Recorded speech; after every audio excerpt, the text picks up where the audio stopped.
안녕하세요. 사연에 빠지다의 DJ 민영입니다. 오늘 사연은 친구 사이에 있는 다양한 감정들을 세세하게 느껴볼 수 있는 그런 사연이었는데요. 인간이기에 나올 수 있는 이런 본능적인 감정들을 어떻게 다루느냐에 따라서 관계가 지속될 수도 있고 또 무너질 수도 있으니까요. 약간 안타까운 마음도 드는 그런 내용이었는데요. 오늘 사연 어떤 내용인지 함께 들어보겠습니다.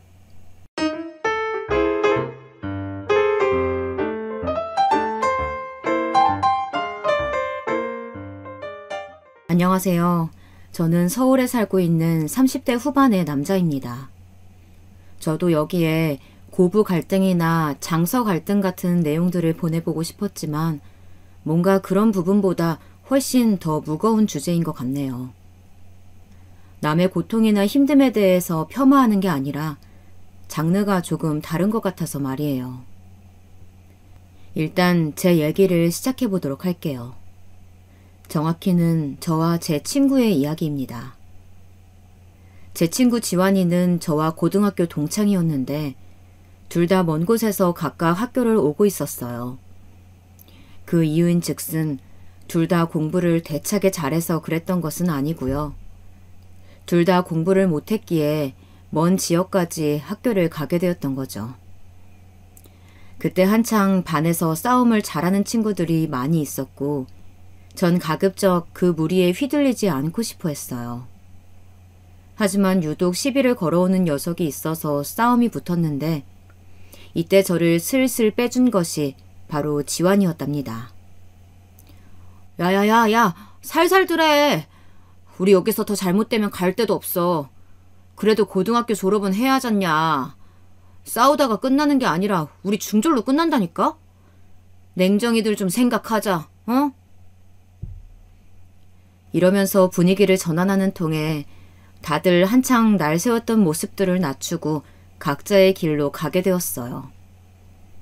그렇다고 해서 둘이 썩 사이가 좋았냐 하면 그런 것도 아니에요. 이때 우연히 도움을 받긴 했지만 전 그냥 학교에 불만이 많았답니다. 아무리 똑같이 사고치고 성적 떨어지는 인간들의 집합소라지만 여기 안에서도 순위가 있더라고요. 약자를 괴롭히고 가난한 사람들 몰아붙이는 것들은 왠지 용서할 수가 없었어요. 일단 제 환경부터 썩 좋지 않았거든요.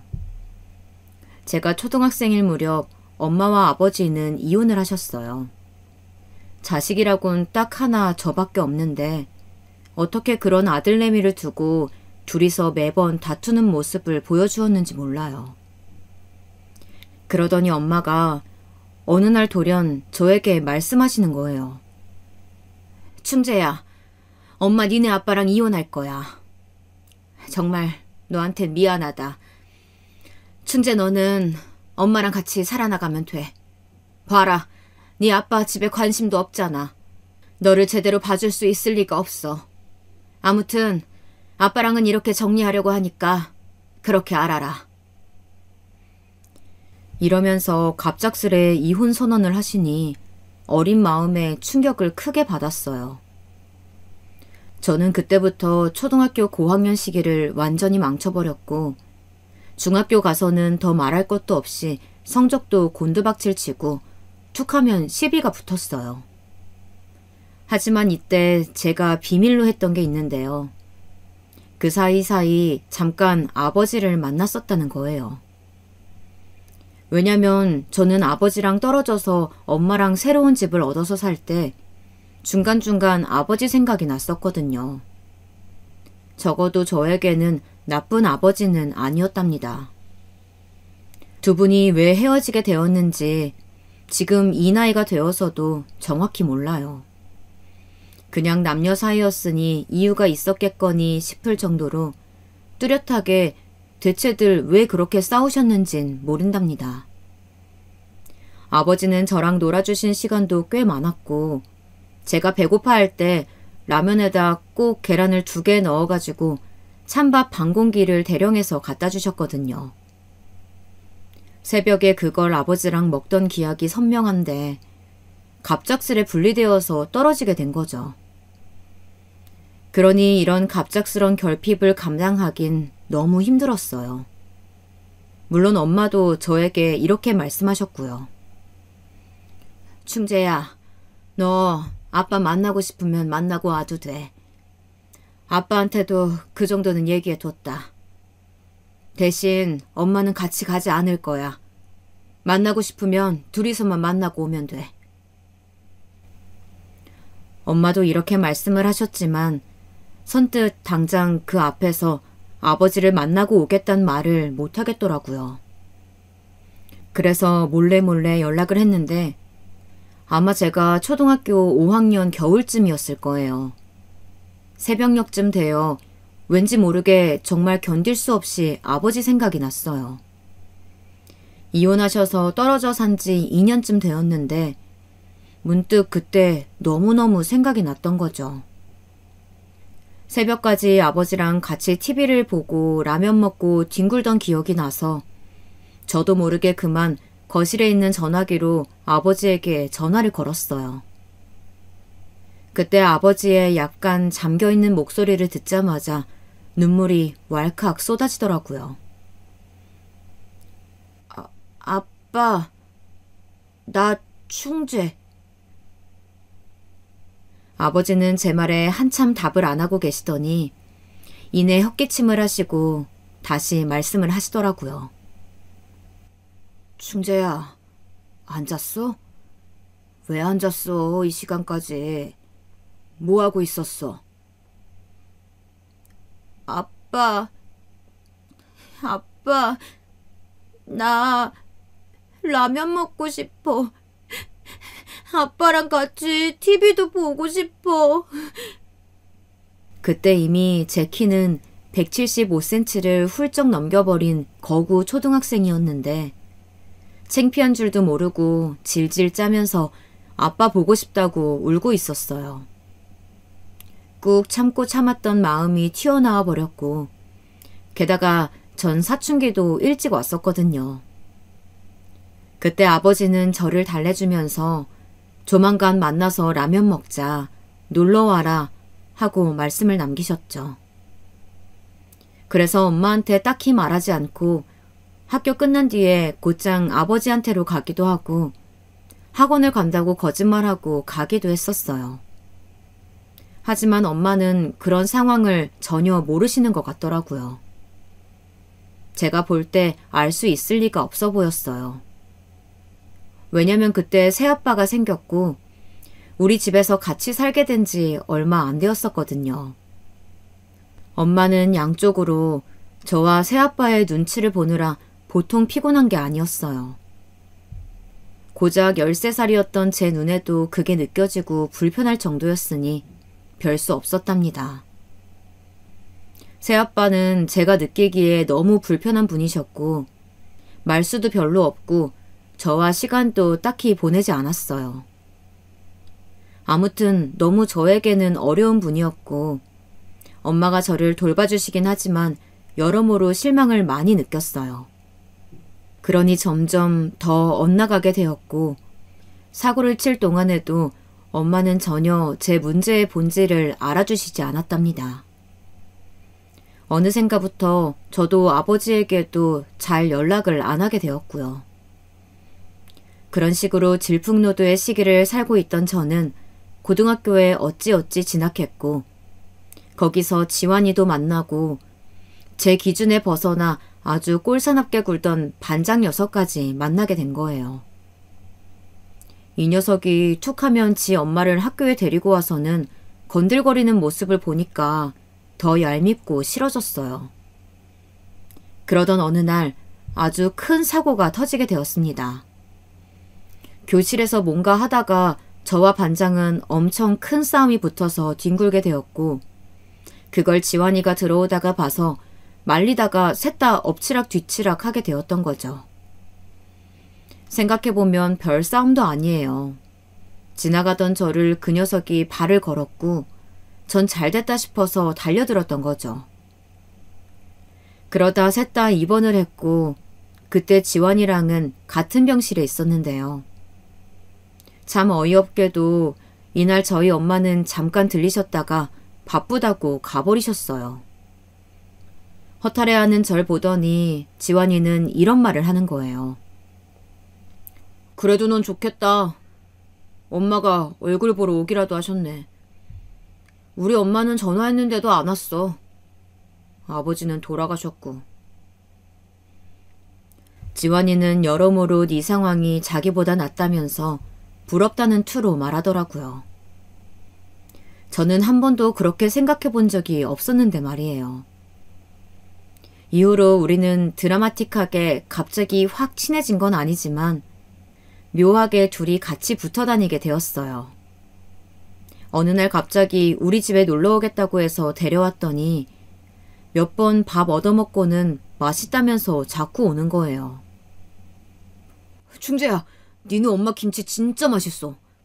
내가 다음에 라면 몇 개 갖고 갈 테니까 그거 끓여서 같이 먹자. 또 가도 돼? 하도 이렇게 말하는 통에 저도 어쩔 수 없이 데려왔고 엄마는 친구 데려온 걸 보고 반가워하셨죠. 그런데 이 친구가 와서 인사를 하려던 어느 날, 그날 마침 집에 새아빠가 계셨어요. 지환이는 너무 아무렇지 않게 인사를 했고 새아빠는 헛기침을 하시더니 그냥 나가버리시더군요. 이때 저도 방에 들어와서야 심호흡을 하고 말했어요. 괜히 말을 꺼냈나 싶을 정도로 무거운 침묵이 감돌게 되었고요. 저 사람 우리 아빠 아니야. 새아빠야. 이렇게 밝히고 난 뒤 이후로 지환이는 더 이상 우리 집에 오지 않았어요. 아마도 그날 여러 가지로 불편해하는 제 모습이나 분위기를 견디기 힘들었던 거겠죠. 그럼에도 우리의 관계는 달라지지 않은 채로 계속 이어가게 되었어요. 그리고 둘 다 똑같이 대학 선택을 하지 않았고 비슷하게 관심을 가진 부분이 있어서 취업을 하게 되었답니다. 간단하게 말해 인터넷 구매 대행 쇼핑몰이었어요. 이제 막 고등학교를 졸업한 우리가 뭘 아는 것도 없고 구매 대행이며 동대문이며 물건을 떼우는 사장님들 아래 조금씩 격가지 지식들을 익히게 된 거예요. 하지만 상대적으로 계산이 조금 느린 저에 비해 지환이는 늘상 칭찬도 받고 빠릿빠릿하게 일도 잘하더군요. 약간 자신감을 잃게 되기도 하고 좀 기죽어 있었는데 그러던 중 저는 어떤 운명적인 한 인연을 또 마주하게 되었어요. 여기 들어온 막내 직원이었고 나이는 저와 동갑이었던 수진이라는 여자애를 처음 봤을 때 저는 정말 아주 많이 놀라버리게 되었어요. 여지껏 이성에 대한 관심이 없던 것은 아니지만 그렇다고 제 기준에 눈에 딱 뜨일 만한 인연은 딱히 경험한 적이 없었거든요. 첫날 만난 순간부터 어떻게 해야 될지 몰랐고 그런 바보 같은 저에게 아주 의연하게 수진이는 말을 걸었답니다. 저기 오늘 처음 왔는데 여기 뭐 이래요? 사장님도 면접 봤을 때 봤던 그분도 아니고 여기 이상한 데 아니에요? 무슨 일 해야 되는지 왜 정확히 안 알려줘요? 제가 알기로는 여기는 사장이랍시고 드나드는 사람이 두어 명 더 있었고 정확한 정체도 몰랐어요. 아마 여럿이 동업을 하는 분위기에서 밑에 직원들만 많이 두었던 것 같더라고요.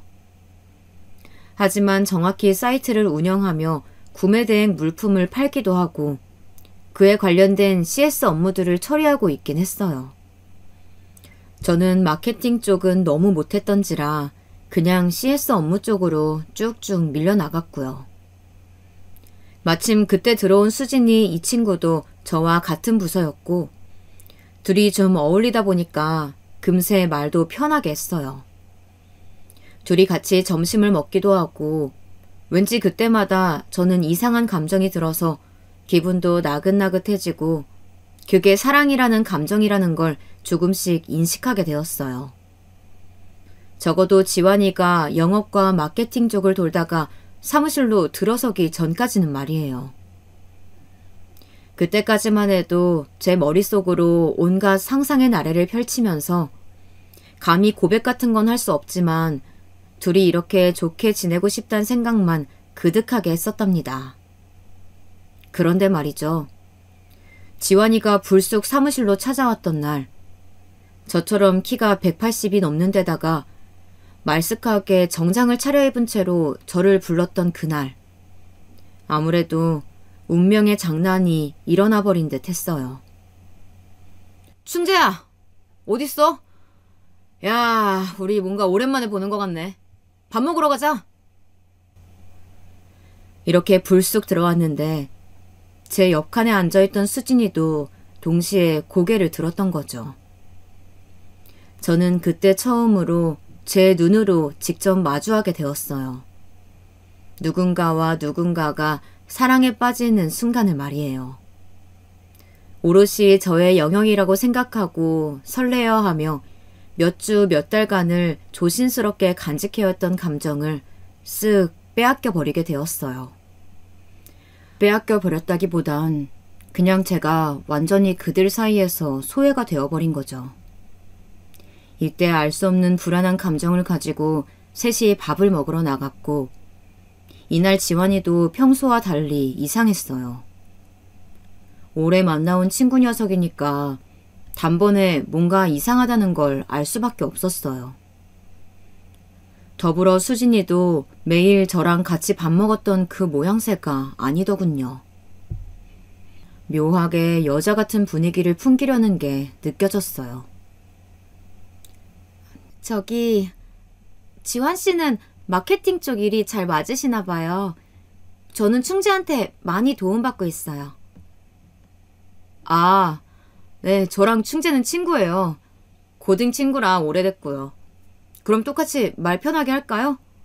우리 반말할까? 이렇게 둘이 완전히 서로에게 빠져드는 모습을 하필이면 왜 제가 제일 가까운 로얄석에 앉아서 관람하게 되었던 걸까요?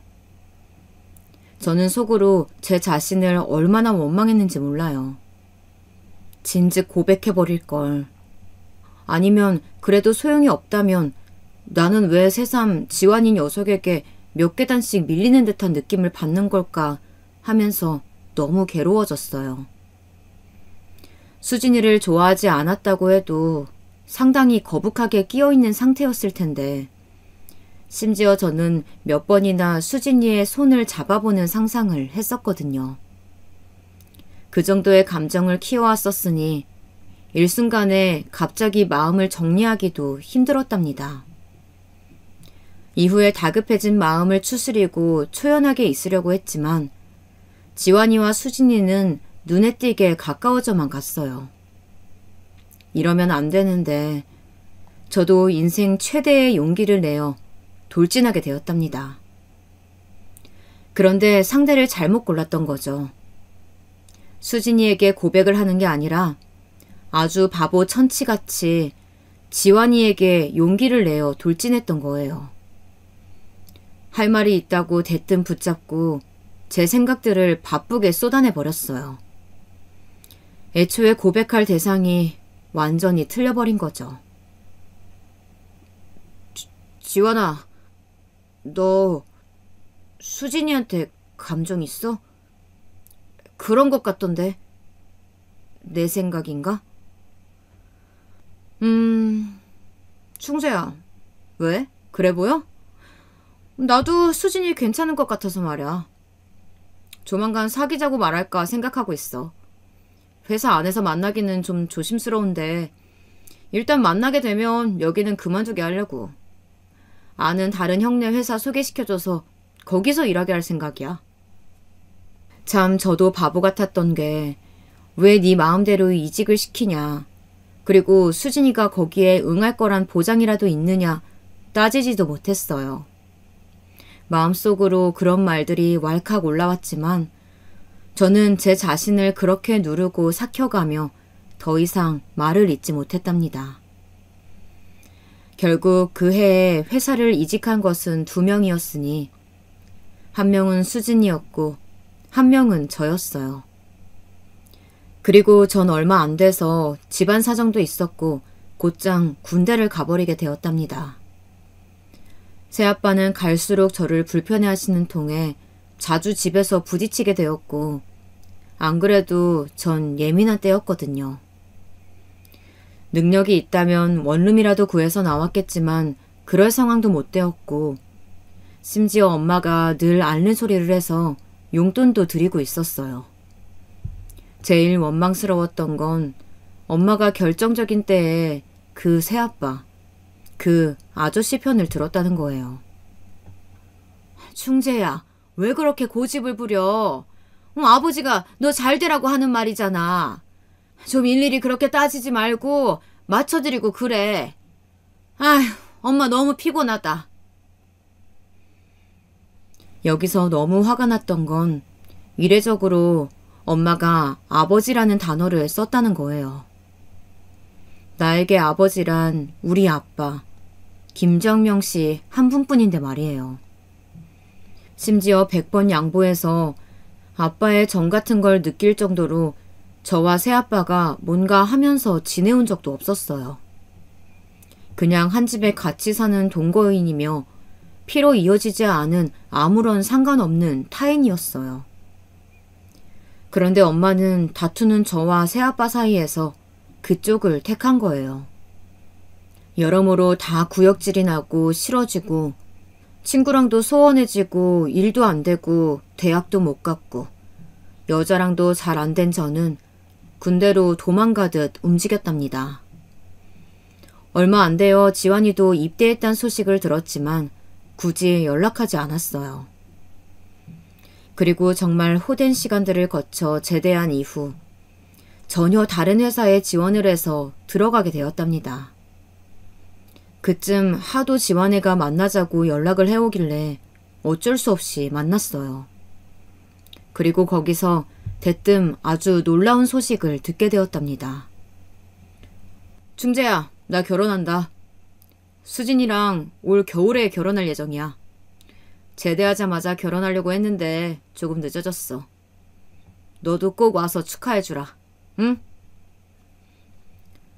하지만 저도 선뜻 대답을 못하겠는 게 왜 제대까지 하고 시간이 지났는데도 그 둘 얼굴 보기가 힘든 거예요.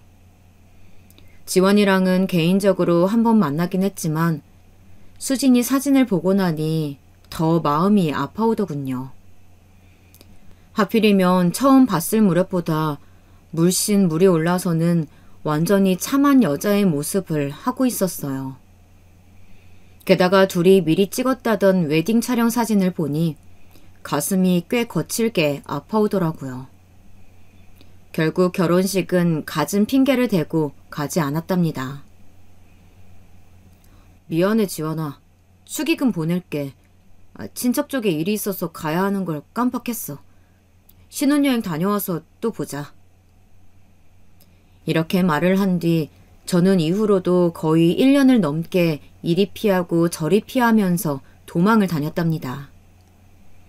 이 눈치 없는 녀석이 자꾸 저를 불러대는 거예요. 충재야, 내가 친구라고 부를 만한 진짜 사람은 너 하나밖에 없는데 왜 그렇게 얼굴 보기가 힘드냐? 나 어느 정도 궤도에 오르고 자식도 생기니까 진짜 얘 친구가 보고 싶고 옛날 사람들 생각나. 우리 고등학교 애들 몇 명도 생각나고. 그중에 네가 제일 보고 싶다고. 뭐가 그렇게 바쁘길래 안 만나주냐?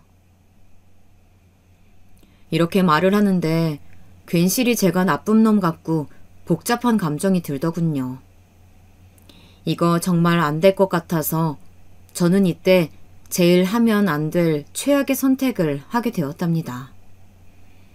바로 아직 마음속으로 잊지 못한 여자가 있는데 새로운 여자를 만나는지 말이에요. 이거만큼 최악인 인간은 연애사에 없을 거라고 생각하며 살아왔는데 그걸 제가 해버린 거죠. 이때 회사 친구가 괜찮은 여자가 있다고 해서 소개팅을 했고 하필이면 저는 수진이와 비슷한 분위기를 가진 그녀에게 마음이 끌리게 되었어요. 하지만 어디까지나 비슷한 사람일 뿐 수진이와는 엄연히 다른 인격체였던 거죠. 정미라는 여자였고 저는 일단 처음에는 호감을 갖고 만났답니다. 그런데 갈수록 점점 제가 부담스러울 정도로 호감을 표해오고 저랑 결혼을 하고 싶다는 거예요. 충재 오빠, 오빠는 결혼 생각 없어요? 나는 얼른 가정 꾸리고 싶어. 저번에 어머님께 내가 이런 말씀 드렸더니 너무 좋아하시던데? 오빠가 장가갈 생각이 전혀 없어 보인다고 걱정하시더라고. 사실 그 말 들으니까 나도 너무 서운하고 마음이 좀 그랬어. 왜? 나랑 만나고 있는데도 결혼할 생각이 안 드는 거야? 그럼 우리 언젠간 헤어질 거야? 이런 말을 들으니까 갑자기 좀 거리를 두고 싶더라고요. 물론 정미에 대한 마음이 없어서라기보다 결혼이라는 주제로부터 떨어져 있고 싶었어요. 그런 저를 엄마는 달갑지 않아 하셨고요. 게다가 될 수 있는 한 저와 엄마 사이를 떨어뜨려 놓고 싶어 하던 새아빠도 아주 철저하게 동의를 하더군요. 그런데 이런 일이 있고 얼마 안 지나서 저는 마음을 송두리째 뺏겨버린 듯한 경험을 또다시 하게 되었어요. 그것은 다름 아닌 늘 은근하게 가슴에 품고 그리워하고 있었던 저희 아버지가 세상을 떠나셨다는 겁니다. 이 소식을 알게 된 건 고모들이 전화를 해와서 알게 되었던 거예요. 간간히 연락을 주고받고 있었는데 아버지는 다른 곳도 아닌 집에서 숨을 거두셨더라고요. 이때 너무 격렬한 후회와 슬픔이 밀려와서 정신을 차리기 힘들었어요. 엄마는 그 와중에도 아버지 장례에 가지 않겠다고 고집을 피우셨고 새아빠는 새삼스레 우리 아버지 화제가 나오는 것을 매우 불편해했어요. 결국 저 홀로 뒤치다꺼리를 하고 아버지를 마음 안에서 온전히 보내드리지 못한 불편한 나날들을 보내고 있었답니다. 이때 또 지환이가 와주었고 전심적으로 축 늘어져 있는 상태이다 보니 딱히 방어하고 사절하고 그럴 기력도 아니었어요. 힘들어하는 제 옆에 며칠을 같이 있어주는 모습을 보며 조금은 다시 마음을 열게 되었답니다. 이러나 저러나 어린 시절을 추억할 수 있는 친구는 얘밖에 없었으니까요. 충재야, 나는 네 아버지 한 번도 뵌 적 없지만 그냥 좋은 분이셨을 것 같아. 너가 가끔 아버지 얘기했었으니까 그래서 나도 이렇게 온 거야. 너나 나나 형제 자매도 없잖아. 이럴 때 같이 있어줘야지. 그러면서 꽤 오랜 시간 머물러 있다가 돌아갔어요. 그때 여자친구한테 연락도 하지 못했고 겨우 추스르고 연락을 하게 되었답니다. 이때에는 제가 마음이 많이 외로웠던 차라 여러모로 툭 건드리면 마음이 열리었던 때였답니다. 그래서인지 크게 마음을 주고 있지 않았던 여자친구가 갑자기 보고 싶었던 것 같아요. 하지만 세상사 다 제 맘 같지 않더라고요. 아니면 저는 그냥 매번 이렇게 늘 순번이 늦어지는 것일까요? 제가 연락했을 때 아주 차가운 대답이 돌아왔어요. 충재씨, 무슨 일이야? 하도 연락이 안 되길래 우리 이미 헤어진 줄 알았어.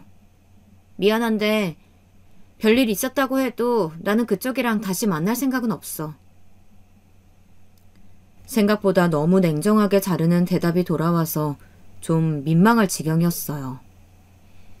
상당히 거칠게 헤어짐을 당했다는 생각을 하면서 집으로 돌아왔고 더 마음이 허하던 차에 충격적인 사실을 알게 되었답니다. 저에게 이 친구를 소개시켜 주었던 회사 친구에게 연락이 온 거예요. 이 얘기를 듣지 않았다면 저는 바보같이 그냥 제 잘못으로 차였다고 생각했을 거예요. 저기 충재야, 미안해. 이거 다 내 잘못이야. 알고 보니까 그 이정미 씨 말이야. 자기네 회사 부장이랑 그런 사이였다네. 거기 다니고 있는 사람이 내 친구 지인이야. 근데 유명하다고 하더라고. 난 그런 것까진 잘 모르고 소개시켜줬어. 얼마 전에 그 부장 사모가 쫓아와서 아주 한바탕 휩쓸고 가고 거기 끌려가고 장난도 아니었대. 내가 알기론 충재 너랑 꽤 만났던 것 같은데 그런 건 전혀 몰랐던 거지? 이 말을 들으니 그렇게까지 애정을 줬던 여자도 아니지만 참 기가 차는 거예요. 회사 부장과 불륜 사이였던 중에 저라는 새로운 남자를 만나서 그렇게 맹목적으로 쫓아다녔던 걸까요?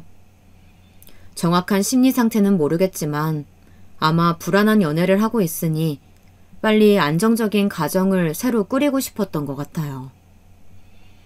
아무튼 기가 막히고 코가 막히는 시점을 떠나 이 여자를 보내주고 나서 참 많이 허무하더라고요.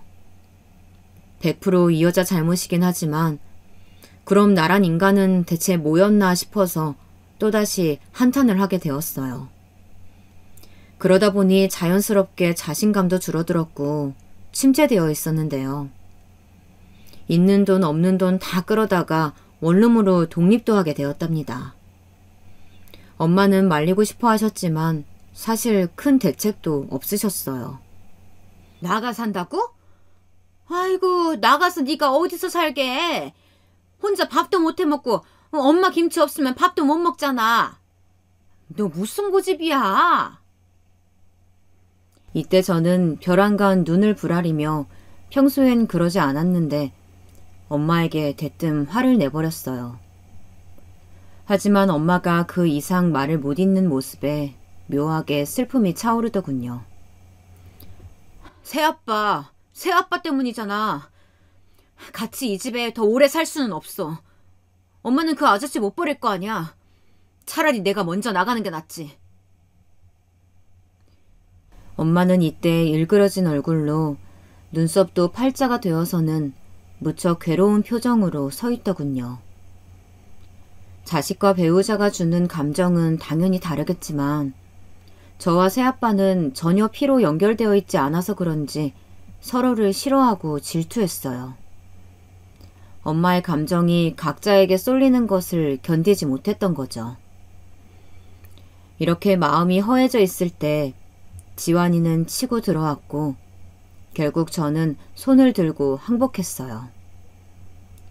다시 지환이와 만나게 되었고 애까지 낳아서 가정을 꾸려간다는데 완전히 포기하게 되더군요. 완전히 마음이 개운치는 않았지만 이제 수진이가 아닌 재수씨라는 명칭을 정확하게 사용하면서 교류를 하게 되었어요. 제가 우울감에 빠져서 멈춰있을 때 지환이는 저를 끌어내서 같이 사업을 하자고 말했거든요. 그냥 우리가 평소 했던 인터넷 판매, CS 총괄 관리 이런 것들이 필요해. 충재 너도 지금 다니는 회사 팀장으로 있는 게 그쪽이지? 이제 그만 나와서 우리 둘이 회사 차리자. 나 자신 있어. 인맥도 이 정도 된다. 지환이가 저에게 보여준 명함들은 한눈에 봐도 대단해 보였고 어깨 쪽을 늘 스캔하면서 다녔던 저에게도 익숙한 이름들이 있었답니다. 지환이는 그만큼 정말 모든 것을 다 올인해서 열심히 뛰어다니고 돈을 꽤나 벌어들이게 되었어요. 그 특유의 진취적인 성격, 사람들을 잘 어루고 달래는 성격 때문인지 몰라도 힘든 때마다 누가 그렇게 툭툭 다 튀어나오더라고요. 이 사장, 요즘 회사 힘들지? 이번에 우리 회사랑 협업 한번 안 해볼래?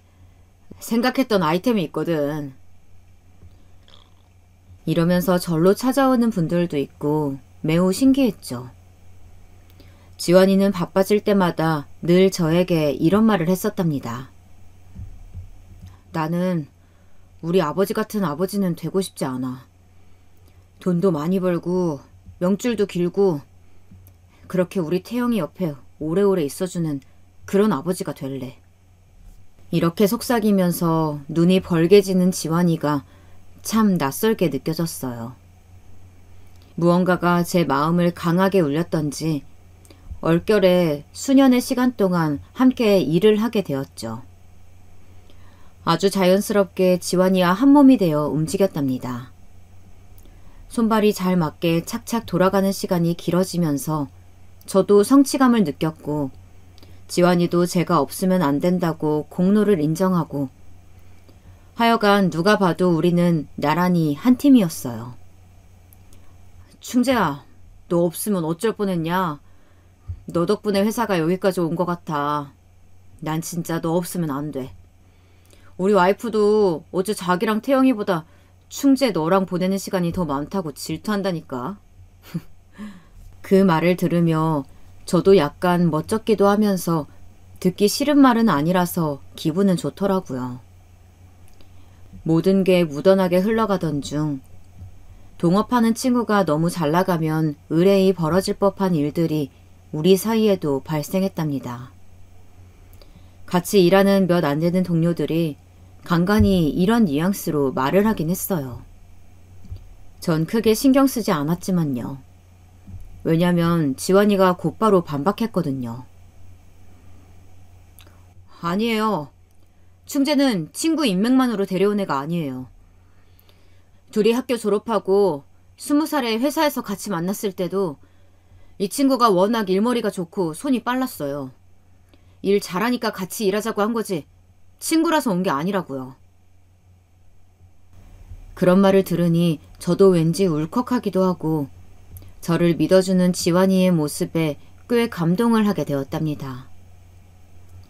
하지만 그때는 그랬고 불과 몇 주 안 지나서 전 심각한 수준의 충격을 받게 되었어요. 양쪽 다리에 나란히 쥐라도 난 사람 마냥 일어나지도 못하고 주춤거리다가 기어서 화장실을 빠져나갈 정도로 쇼크를 받았는데요. 어느 날 회사 화장실에서 우연히 건네들은 이야기 때문이었답니다. 그 목소리는 분명히 지환이었고 다른 한 명은 김 팀장이라는 친구였어요.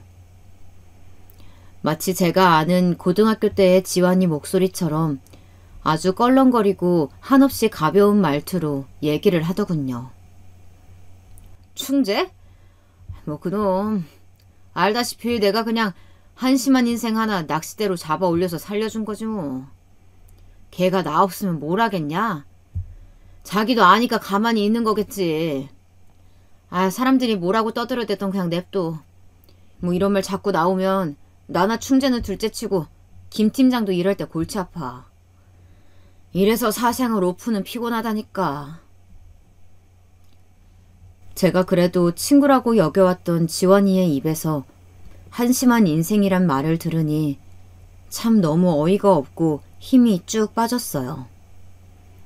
지환이는 겉으론 저에게 위로해주는 말들을 잔뜩 했는데 뒤에서 저런 말을 하고 다닌다니 납득이 안 가는 거죠.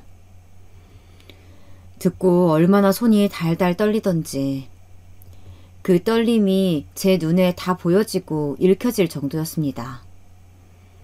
어렵게 쌓아올린 이 자존감이 어디를 근본 삼아서 왔는지 알겠더군요. 그나마 지환이가 올려준 자존감이라고 생각하니 대차게 내팽개치고 싶었어요. 며칠 고민을 하다 큰 결심을 하고 말했습니다. 저기 지환아, 나 몸이 안 좋아서 일을 좀 쉬어야 할 것 같아. 미안한데 일 좀 줄여주라. 그리고 다음 달까지만 일할 수 있을 것 같아. 이 말을 들은 지환이는 몹시 놀랐고 저는 그 반응에 더 열이 올랐어요. 대체 왜 놀라는 걸까요?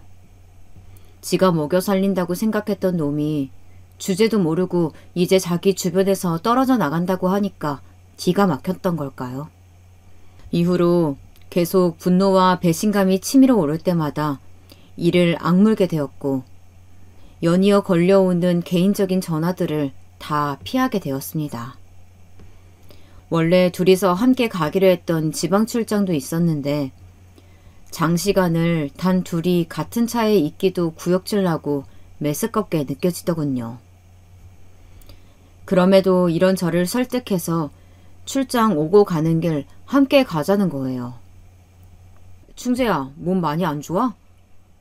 그럼 이번에는 그냥 아무것도 하지 않고 같이 가주기만 하면 안 돼? 나 네가 있어야 좀 안심이 될 것 같아서. 가서 바람도 쐬고 맛있는 것도 먹고 일 얘기 말고 놀다 오자. 이처럼 일과 관련된 건 다 자기가 할 테니 간만에 나갔다 오자는 것을 전 끝끝내 거절했답니다. 당일까지 아침에 전화를 걸어오길래 짜증이 나서 핸드폰을 뒤집어 놨어요. 안 만나고 안 보겠다는 의지가 정말 투철한 상태였죠. 지도 사람이니 미묘하게 달라진 저의 말투를 느끼긴 했을 거예요. 이날 저는 연차를 이미 냈고 집에서 멍하니 쉬고 있었고 간만에 잠도 낮 시간대에 자고 좀 축 처져 있었어요. 웬만하면 잘 쉬지 않는 저였기에 이렇게 아무것도 없이 쉬는 것도 너무 오랜만이었고 몸과 마음 모두가 무기력하더라고요. 잠들었다가 깼다가 배달 음식 먹고 대충 치우고 뒹굴거리고 있는데 회사 김 팀장한테 전화가 왔어요. 이 자식이 뭔 일인가 싶어서 신경이 훅 곤두섰고 지환이랑 같이 회사 화장실에서 제 욕을 짓거리던 게 생각나 미간을 찌푸리게 되더라고요. 안 받고 있는데 몇 번이고 전화를 계속 징하게도 걸어오는 거예요. 신호가 너무 길어지길래 어쩔 수 없이 전화를 받았고 한껏 날선 소리로 받은 순간 느낌이 뭔가 되게 안 좋았어요. 사람의 본능이란 게 이상한 순간에 이상하게 작용하는 그런 힘이 있긴 하더라고요. 김 팀장이 무슨 말을 하기도 직전에 훅 하고 갑갑한 느낌이 저를 덮치는 게 느껴졌으니까요. 저기... 왜 이렇게 전화를... 그게요. 네? 왜 그래요, 김 팀장? 그게 사장님이요. 사장님이 사고가 나셔서요. 말을 제대로 못 이어가던 김 팀장은 엄청난 긴장을 안고 머뭇거리더니 겨우 끝을 맺더군요. 돌아가셨다고 합니다. 네? 뭐요? 순간적으로 머리가 텅 비어서 완전히 깨끗해져 버린 듯한 느낌이 들었어요. 이후로는 저도 모든 기억이 뒤죽박죽 되어 있는 게 그 길로 옷을 대충 꾸겨 입고 뛰쳐나가서 택시를 타고 가는 동안 많은 이들과 통화를 했던 것 같아요.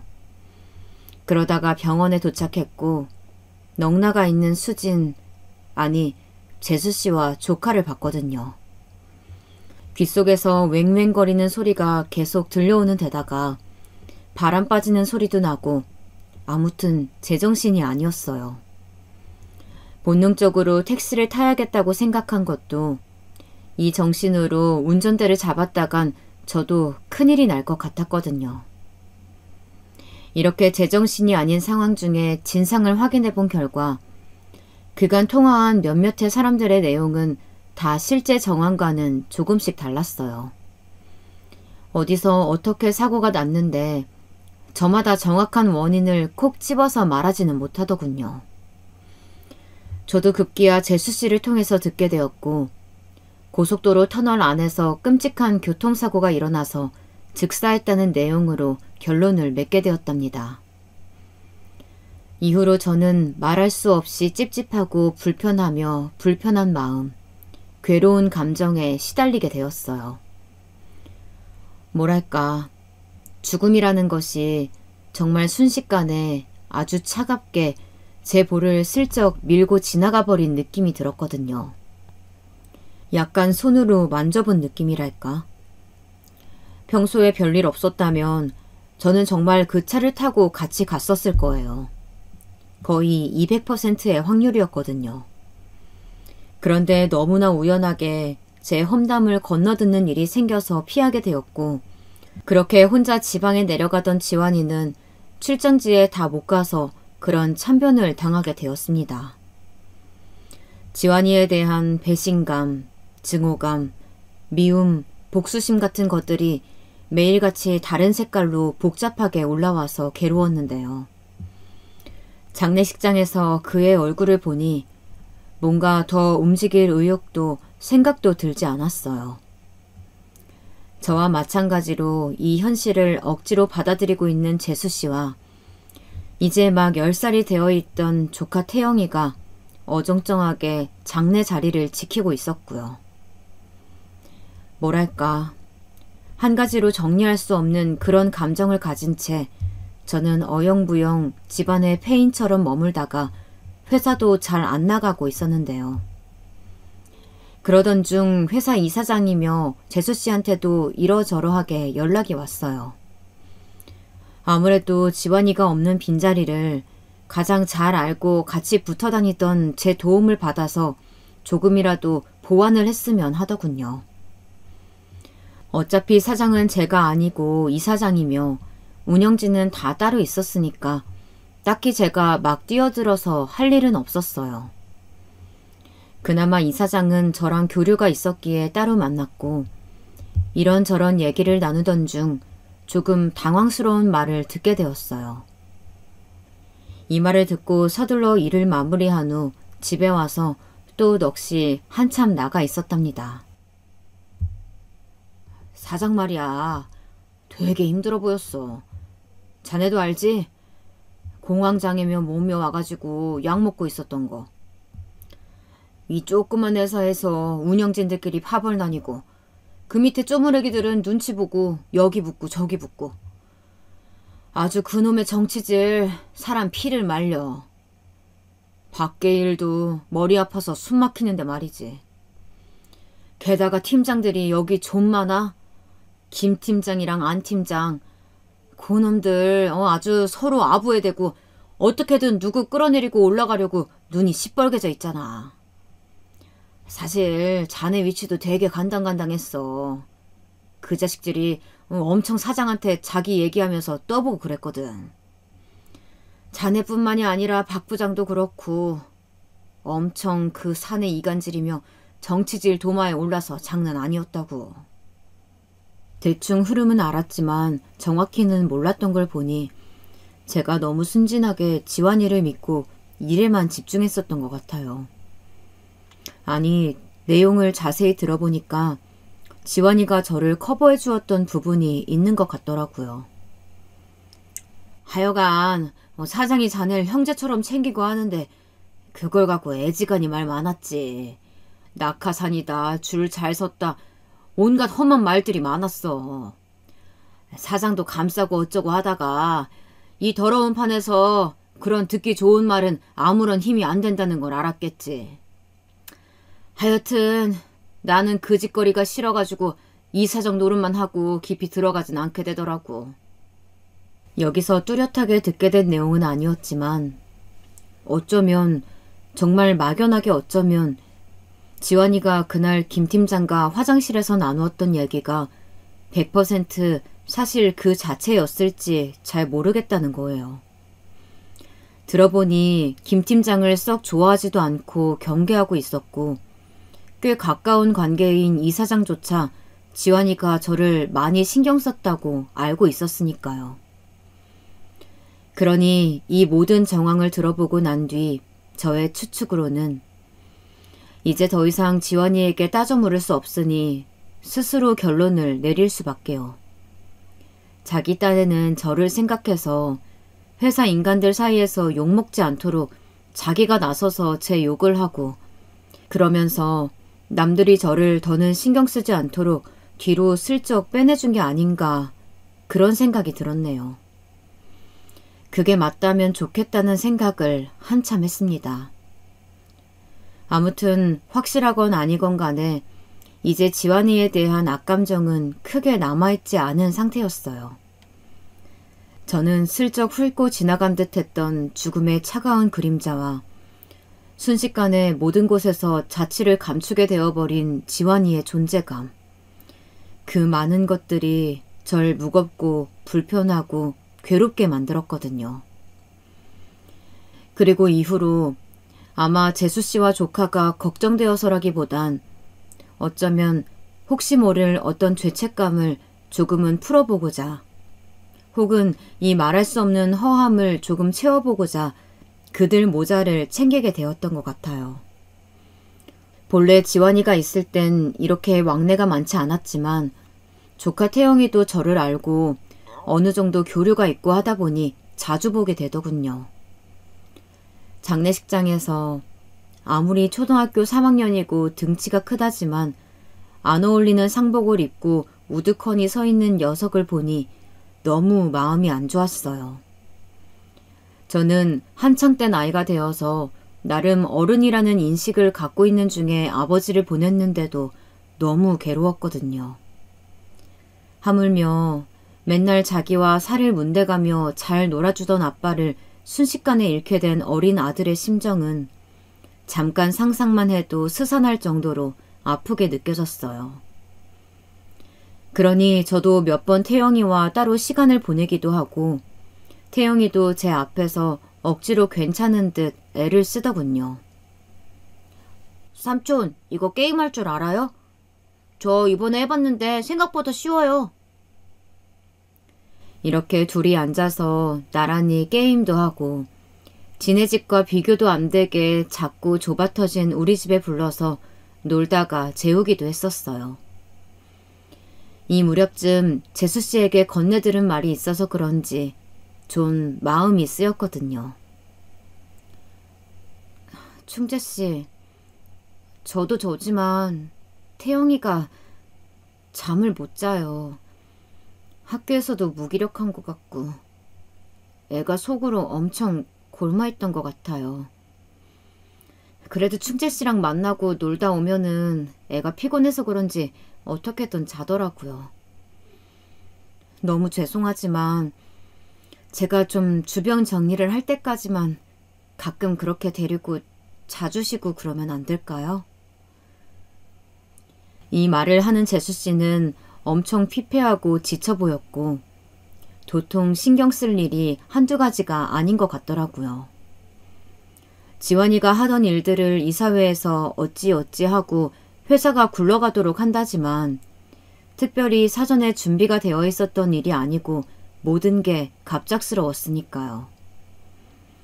그리하여 제가 태영이와 같이 놀아주기도 하고 우리 집에서 주말에도 잠도 재우고 하던 그 사이 엄마가 몇 번 다녀가시더니 이후에 따로 전화를 걸어오셨어요.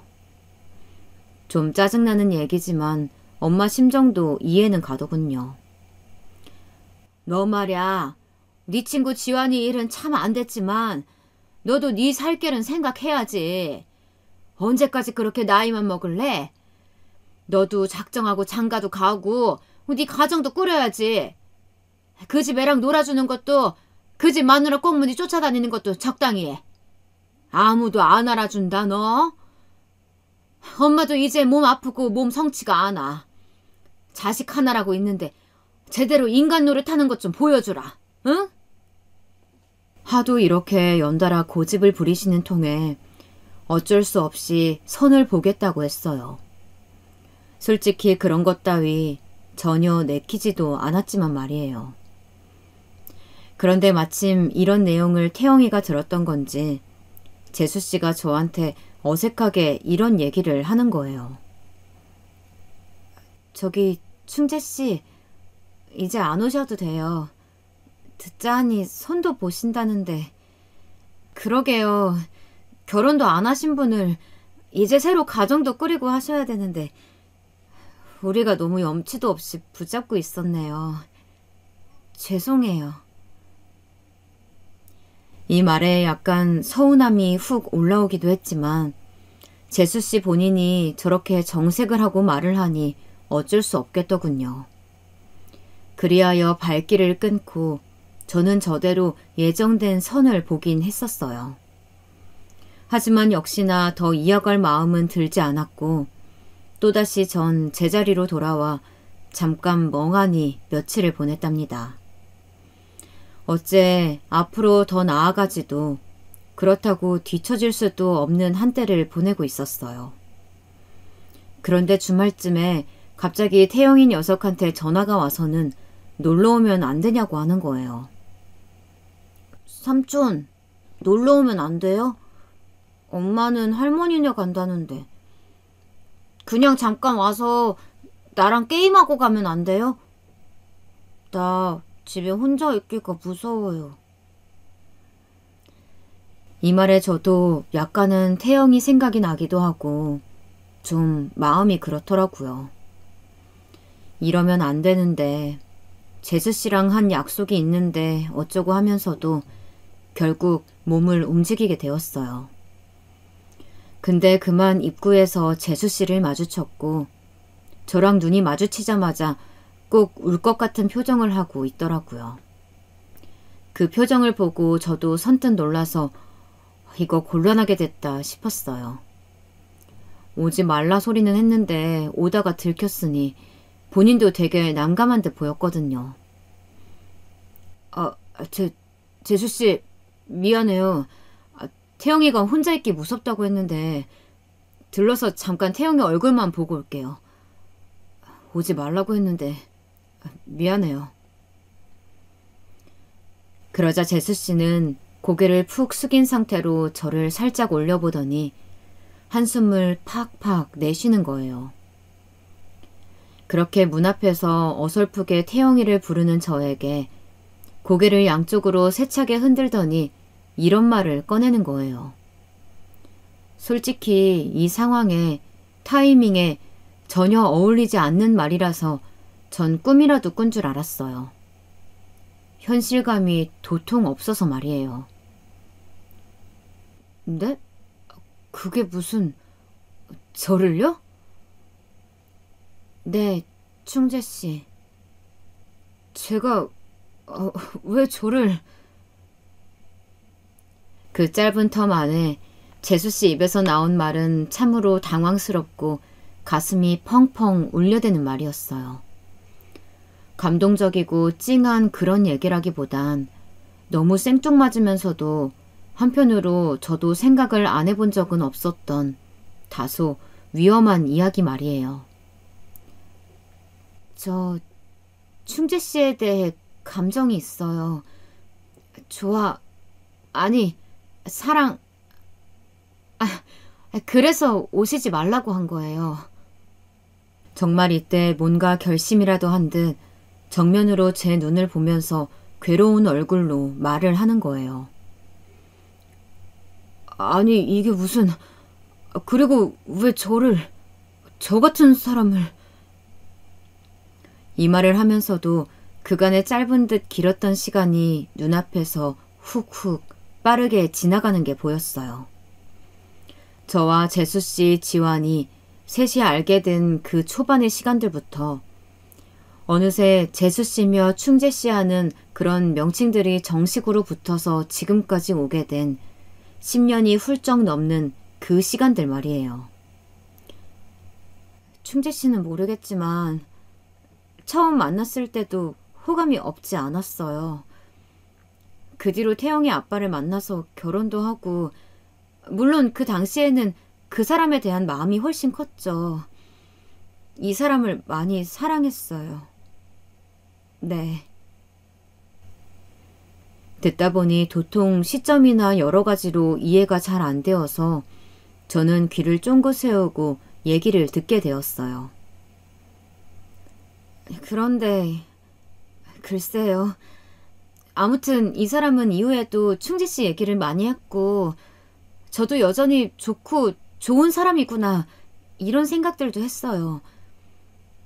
그러다가 이 사람을 보내고 저도 잘 모르겠네요. 마음이 붕 떠있는 건지 이후로 우리 태영이랑 같이 있어주는 모습이나 우리랑 식사하고 시간을 보낼 때 이상하게 마음이 어지러웠어요. 참 복잡한 감정이 한데 묶여있는 것 같아요. 그래서 보기 괴로워서 오시지 말라고 한 거예요. 그리고 선 보신다고 하니까 왜 그렇게 마음이 힘들던지. 그 말을 들으니 참 저도 어떻게 대답을 해줘야 할지 난감하더라고요. 이런 날이 오고 이런 말을 듣게 될 줄이야 누가 감히 상상을 쉽게 할 수 있었을까요? 당연히 젊은 날에야 그녀가 재수씨가 되기 전에 좋은 감정을 품고 좋아했던 적이 있었죠. 그러나 내 친구 지환이와 부부가 된 이래 이성적인 감정을 품지 않도록 무던히도 애를 썼어요. 그쪽으로 감정이 가지 않도록 늘 의식하고 노력했고 함께하는 자리도 피했어요. 마주쳐도 늘 시간을 툭 잘라먹고 사라지곤 했답니다. 그런데 지환이를 보내고 저도 어느새 느슨해져 있었던 건지 은연중에 마주치고 마주하는 시간들을 많이 가졌었나 봐요. 이런 예상치 못한 고백을 듣고선 바로 칼같이 잘라내고 정신 차리란 소리를 못하고 있었으니까요. 재수씨, 좀 당황스럽네요. 저한테 그런 감정을 갖고 계셨다니.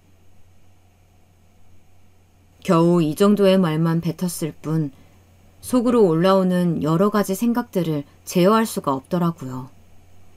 그렇게 멍청하게 서 있는 저와 재수씨 사이에 차가운 침묵이 흐르고 있던 중 갑자기 현관문이 끼익 열리면서 태영이 녀석이 나오더라고요. 일순간 저와 재수씨 모두 당황했고 순간적으로 저도 굳어있던 얼굴을 풀고 웃어 보이려 했어요. 그런데 태영이는 그렇게 절 오라고 불러놓고선 막상 눈 앞에 있는 저를 썩 반가워하지 않는 거예요. 이상하다 싶어 불렀는데 저를 보지 않고 곧장 자기 엄마한테 와락 안기더니 이런 말을 쏟아내는 겁니다. 앞서 재수씨의 고백 이상으로 이 아이의 말은 저를 요란하게 흔들어 놓았어요. 엄마, 나 삼촌은 그냥 삼촌이야. 아빠 말고는 싫어. 아빠 만들어주고 그런 거 하지 마. 나 싫단 말이야. 태영아, 아빠라니 그런 거 아니야. 엄마, 나 다 들었어. 그냥 삼촌은 삼촌이야. 아빠가 되려는 거 아니지? 나 그럼 이제 삼촌 안 볼 거야. 이 둘은 제 앞에서 어지럽게 실랑이를 벌이고 있었고 그런 모습을 보고 있자니 머리가 멍해지더군요. 어쩌다가 이렇게 된 건지. 그러고 보니 나도 어중간하게 감정이 있었던 것 같기도 하고 말이죠. 제 딴엔 그걸 무척 잘 케어하고 걸렀다고 생각했는데 그런 사이에 이런 당황스러운 고백도 받아보게 되었네요. 시기도 시기고 하물며 지환이가 남겨두고 간 자식도 있고 지환이에 대해 날 서 있던 복수심도 어느 정도 허물어져 있는 요즘에 왜 저는 아주 잠깐이라도 마음이 요동쳤던 걸까요? 사람 안에 남아있는 마음을 제대로 정리하지 못하면 아무리 그 자신은 떳떳하다고 한들 언젠가는 이렇게 누군가에 대한 화살이나 악으로서 사용될 수 있나 봅니다. 결코 태영이 녀석을 상처 줄 생각도 없었고 재수씨를 혼란스럽게 하고 싶지도 않았으며 하물며 나중에 지환이에게 죄될 만한 일을 하고 싶은 생각은 절대 없었어요. 그런데 은연중에 정말 무섭게도 재수씨로부터 고백을 받았을 때 살짝 출렁였던 거예요. 제 마음이 말이죠. 한간에 다른 사람들은 친구가 있는 상태로 그런 것도 아니고 세상을 떠났는데 뭐가 문제냐고 할 수도 있겠어요. 하지만 저와 지환이의 관계에서는 그게 맞는 말은 아닌 것 같아요. 게다가 거기에 쐐기를 박는 격으로 태영이가 울면서 하던 말이 너무 가슴이 찢어지게 느껴지더라고요. 삼촌이 좋긴 하지만 아빠는 안 된다. 아빠는 아빠 한 사람뿐이다. 라는 말이요. 아주 똑같은 건 아니지만 제가 좀 비슷한 환경에서 자랐기에 더 그렇게 느껴졌나 봐요. 새아빠와 우리 친아빠 사이에서 늘 방황했고 엄마를 원망했었으니까요. 여러 생각들이 밀려오면서 그만 눈가가 견딜 수 없이 뜨거워졌고 저도 모르게 눈물이 뚝뚝 떨어지는 게 느껴졌어요. 결국 온 얼굴을 부여잡고 한숨을 한참 들이쉬다가 겨우 말을 뱉게 되었습니다. 이 말에 태영이도 울고 재수씨도 얼굴을 들지 못하고 흐느끼더군요. 이제 저는 여기 오지 않겠습니다. 오지 마시라고 했는데 제 잘못이에요. 잘 살아가십시오. 태영아, 삼촌 갈게. 안녕. 제가 오래도록 놓지 못했던 그 인연은 이렇게 보았을 때 끝내 제 인연이 될 수 없었던 것 같아요. 지환이가 있어도 없어도 어차피 여러모로 저와 재수씨는 한 배를 타기엔 틀린 운명이었나 봅니다. 그런 생각을 해본 적이 없었는데 돌아오는 발걸음 내내 아쉬움과 서운함, 서글픔 등이 종합적으로 몰아닥치는 걸 보니 이런 결말을 내는 게 맞는 것 같아요. 이후로 저는 회사를 그만두고 이직을 준비하고 있어요. 좀 쉴까도 생각해봤지만 머릿속이 어지러울 때는 몸이 놀면 안 되겠더라고요. 저에게 있어 20여 년간의 시간들이 늘 익숙한 방향으로 흘러갔지만 이제서 그 방향을 바꿔보려니 약간 겁도 나고 걱정이 됩니다. 그래도 잘할 수 있으리라 믿어보겠습니다. 여기까지 제 이야기 들어주셔서 감사합니다.